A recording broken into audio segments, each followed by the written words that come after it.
For all the talk of higher education institutes being reservoirs of research, in Pakistan at least, these institutes are severely criticized for both the production and reproduction of fake knowledge.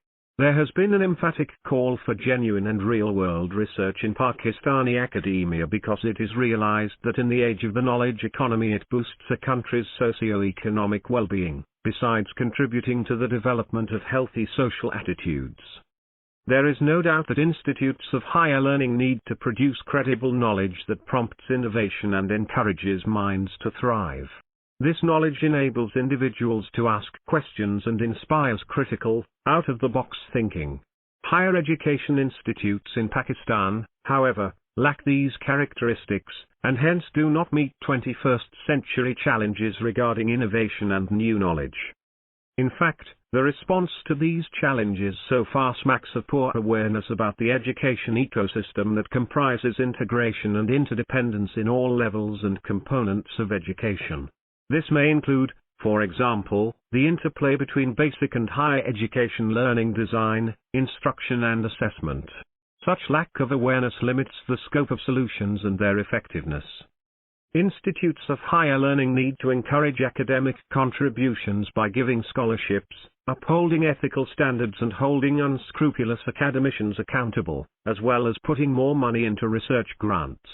However, for all this, the education policy needs to focus on early education, the building block on which rests the foundation of a strong higher education system with the capacity to absorb all those qualified to meet the challenges of research work and knowledge production. Teaching research skills must begin at the school level. Giving scholarships for higher studies alone may not lead to knowledge production and, as is evident, has not always added value to these institutes' intellectual capital. The perception and experience of scholarship, for example, has been degraded and is now associated with merely attaining a degree. It does not reflect the thirst for knowledge that is required to understand real-world problems through the formation of well-thought-out, rational and diverse opinions.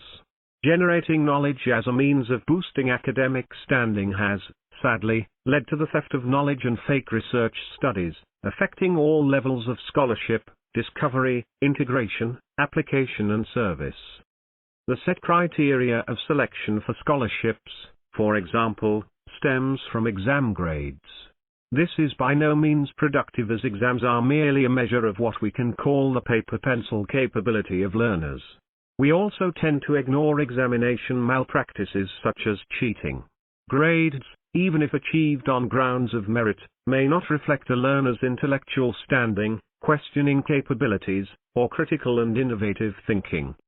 The solution lies in reorienting the primary and secondary education system so that there is a cascading effect on the quality of higher education institutes. At the primary and secondary levels, asking questions and analyzing content must be encouraged among students so that the fear of being wrong is removed. Chastisement and corporal punishment have no place in a class environment and they must be replaced with appreciation for asking questions. The curriculum needs to focus on life as it is, and changes in pedagogical methods must reflect that, for instance by giving precedence to project work rather than just learning from given texts. Simultaneously, memory-based exams need to be replaced with stimulating and creative forms of assessment which actually help build intellectual capital. Our policymakers, curriculum planners and educational leaders should refocus their energies on questioning skills and coherent thinking among these young minds to help them prepare for a higher education system which puts premium on scientific thinking and strong research skills.